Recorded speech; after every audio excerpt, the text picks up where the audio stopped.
Hello everyone, and welcome to my latest video essay, in which I'll be discussing one of my favourite movies of all time, that being The Nutty Professor from 1996. Quick warning that this video will contain spoilers, so if you haven't seen it, watch it first and then come back to the video. So without further ado, let's get into my thoughts on the movie. The story follows overweight Professor Sherman Klump, played by Eddie Murphy. Following a series of events where he's reminded of his large figure, Sherman decides to develop a serum that will allow him to reduce his weight significantly. And that's pretty much the story in a nutshell. The script and direction wisely does not throw too many plot lines or characters in the mix, but instead takes a simple plot premise as a springboard for all of the crazy events that unfold. At the beginning of the movie, Sherman arrives at the college he teaches at what looks like another day at the office before a swarm of hamsters run rampant throughout the college. The opening scene sets the tone for the slapstick element of the movie. One thing that I don't feel is discussed enough with great comedy movies is how important the editing is.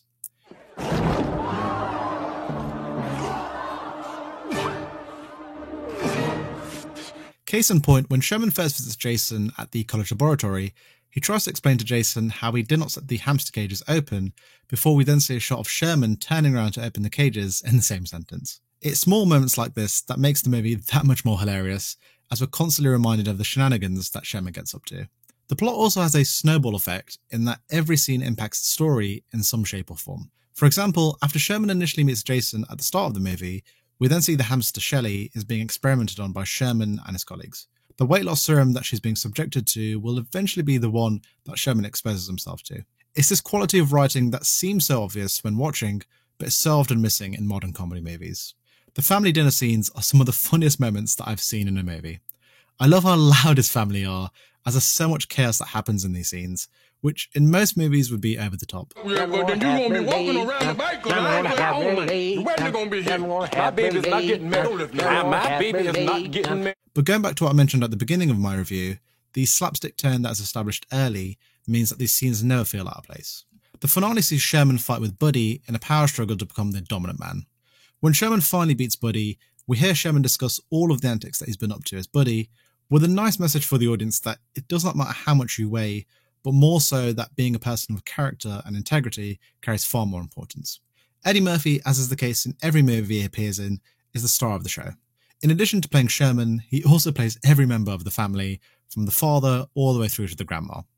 As Joseph Gordon-Levitt mentioned recently on his press tour of the new Beverly Hills movie, despite the makeup and prosthetics that Murphy's put through, he manages to make each character believable and funny at the same time. A great example of this is a scene that, to be fair, is quite emotional for both Sherman and the audience, is when he goes on a date with Carla, played by Jada Pinkett Smith, as they go to the club Scream. Hey, ladies and gentlemen, me and Reggie want to send one out to a very special lady in the house tonight. As they watch comedian Reggie Warrington, played by young Dave Chappelle, go through his act of roasting members of the audience, Sherman quickly realises that he himself may be the subject of such insults. Fearing this embarrassment, Sherman attempts to leave the club before his rear end is exposed to Reggie, prompting the latter to refer to his behind as a full moon. What then follows is a series of insults that leaves Sherman distraught. Cinematographer Julia McCat opts for a slow push-in of the camera as we see Eddie Murphy's dramatic acting shine with a series of sad, emotive facial expressions, allowing us to empathise with the verbal insults that he's had to put up with. It's moments like this that allow us to side with Sherman's character, so that when his alter ego Buddy Love shows up, we're rooting for Sherman that much more. He must be on that new diet, Slim Slow.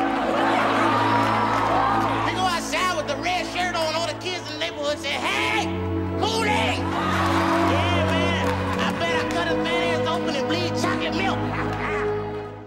Speaking of Buddy Love, the character shows off the comedic stage presence of Eddie Murphy in movie format essentially, from the loud screams, frequent bursts of laughter, and the onslaught of verbal insults to the people around him are all traits that made Murphy the comedic star that he is today. The best example of this is when Sherman first transforms into Buddy, as he first realises he's thin by screaming this word out loud, before we then see a montage of Buddy enjoying the things that he never could whilst being large. I'm thin! From shopping for smaller sized clothes to keeping up with other people whilst working out in the gym, the montage, along with the other times that we see Buddy, is the equivalent of watching an Eddie Murphy comedic marathon, but I say that in the best possible sense.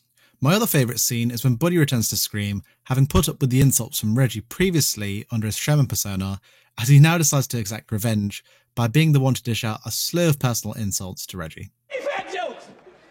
You wanna do fat jokes? All right. Your mother's so fat, the bitch need a Thomas guide to find her asshole! If you're a fan of 90s deaf comedy jam, or just good comedy in general, then you'll be practically in stitches by the time the scene is over. I get the sense that director Tom Shadak, the writing team, and Murphy allowed a sense of spontaneity and improvisation on set, and the final movie is all the better for it, as the majority of the jokes hit the mark. Director Tom Shadak does a great job with this movie.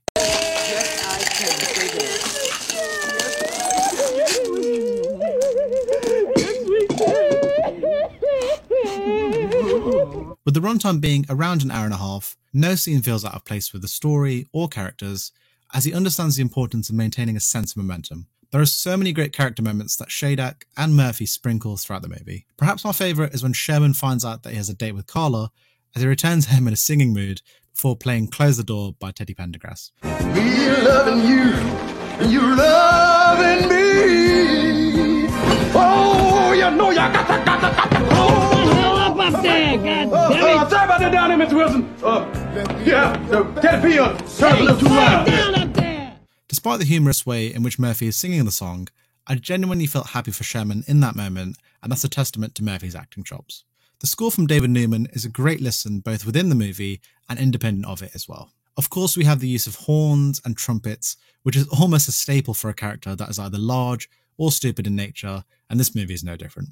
However, the score excels for me during the more emotional moments, such as when Sherman is roasted at the comedy club, or during the finale when Sherman and Buddy fight each other. It is in these moments where Newman's ability as a dramatic composer comes through in spades, as the soundtrack is one that is both whimsical yet emotional when the story calls upon it. In short, with a straightforward yet effective plot, a scene-stealing Eddie Murphy who nails every character he plays, constant laugh-out moments throughout the movie under the assured direction of Tom Shadak, and a score from David Newman that complements the madness and emotion of the story.